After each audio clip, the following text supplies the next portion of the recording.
Good morning. I'm back. Um, so it's been a week since my last seizure and that paralysis episode, and it's been a very stressful week. Recovering from that took like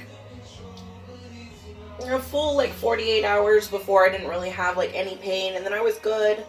And then yesterday I started getting shooting nerve pain, I guess it was, through from my elbow down. So I've just been trying to take it easy. Um but what I think it is, I think it's all I think it's subconscious because I'm afraid that it's gonna happen again, the paralysis part of it.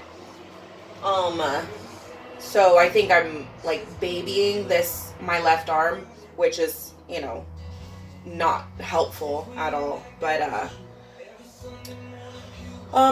I did talk to my therapist yesterday, and we're going to slowly start addressing some of my emotional trauma, and try and work through it, which I know is a necessary thing, and I know that I need to do this in order to reduce the chance of even triggering any seizures.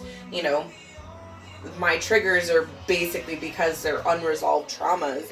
So once I acknowledge my trauma and work to heal through it, then hopefully it won't be such a big thing, and I can live a regular life and have a career, and potentially if I even decide to still go down the children route. I'm already 30, so it's the chances at this point of me getting to a place where I'm stable enough to even really try and have kids on my own, most likely not going to happen. Adoption, fostering may still be a thing, but of course, that'll be down the road after I've kind of taken care of my own thing. So the only thing with working through my trauma is that it triggers me to think about it and to talk about it. So I have to kind of, because I'm worried that now each seizure is going to trigger, or not trigger, but come with a case of paralysis as well. I'm trying to avoid working on myself during the work week, which is unhealthy.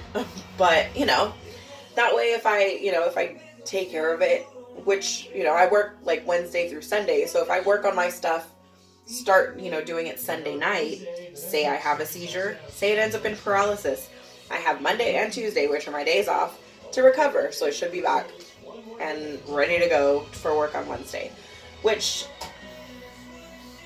is probably not the healthiest way to go about it. But I have such a need to be reliable right now, to have some sort of stability and consistency in my life, that calling out of work, even though I work for my uncle, it's still my job.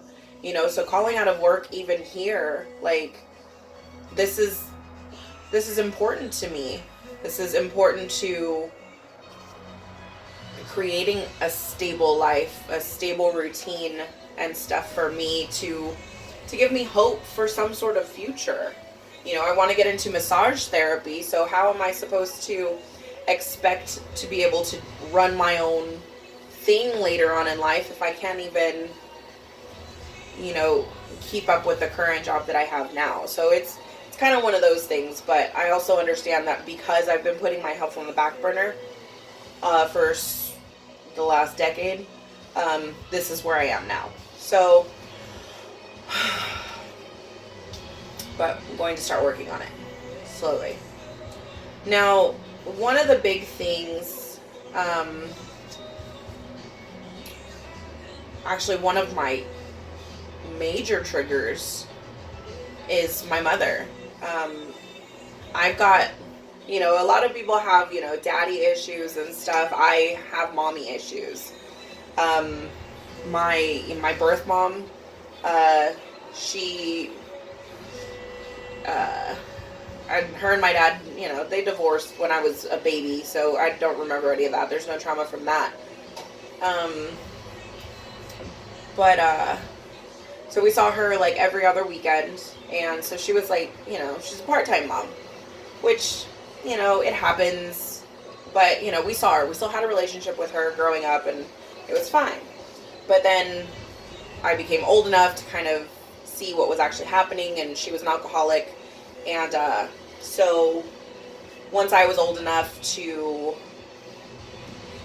function as an adult, she kind of relied on me for everything. So I took care of her for a couple of years until eventually her drinking led to her death.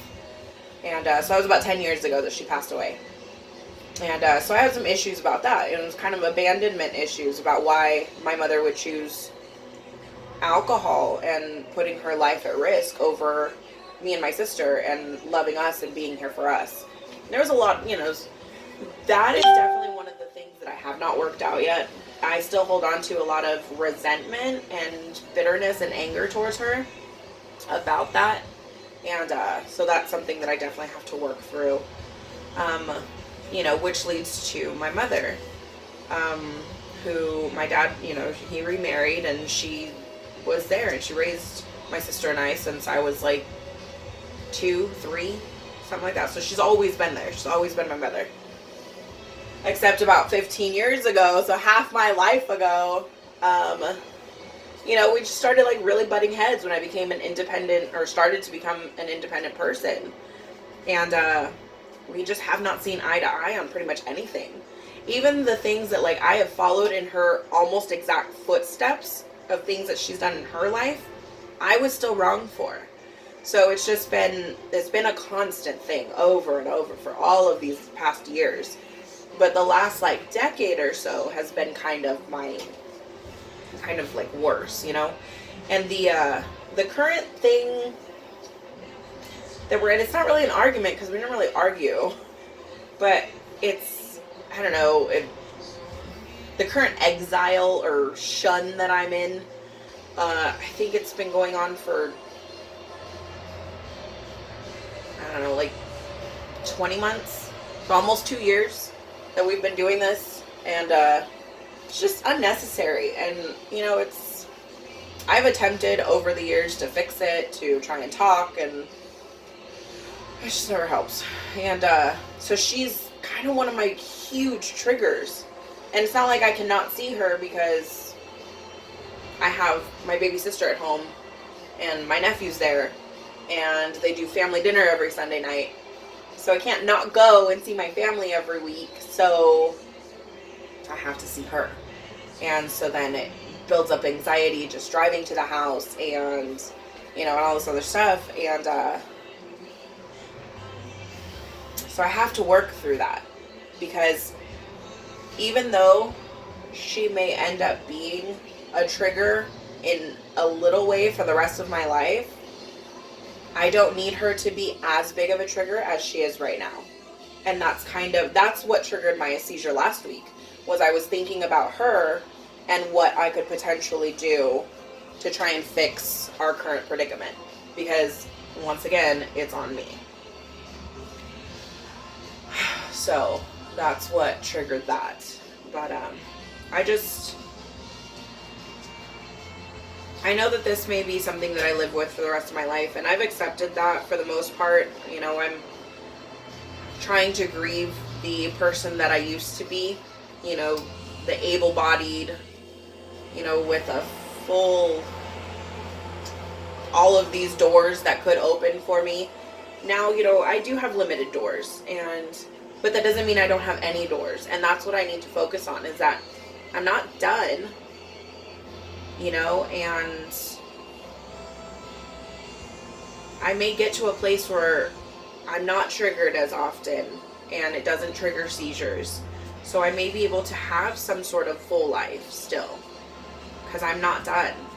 And I just have to focus on turning the negative in my life, which happens to be a lot, into positive.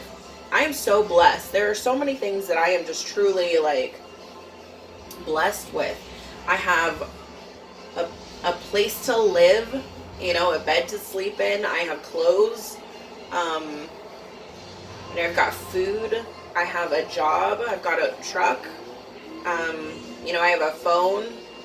And those are like, and I've got so many other things, like, and it's just, and it sucks that my brain just continues to focus on the negative things in my life. So I'm desperately working to turn all of the negative into the positive. So it's going to be a process, but hopefully no more seizures this week. As it stands right now, I'm 1 week seizure free, and hopefully we'll keep counting. So here's to coffee. All right, check in later. Bye.